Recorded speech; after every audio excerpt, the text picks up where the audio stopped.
How to do a post on Instagram.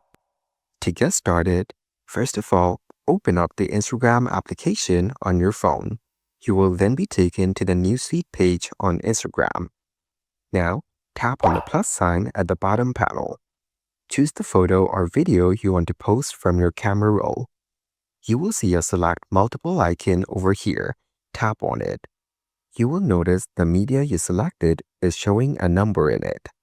If you select another one, it will add a number to it and it goes on. And if you unselect the first photo, the second photo will find its place in the number 1. After you're done selecting multiple photos in a post, hit the next button at the top right corner.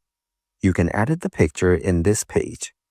Now, you need to tap on Next to proceed with the post.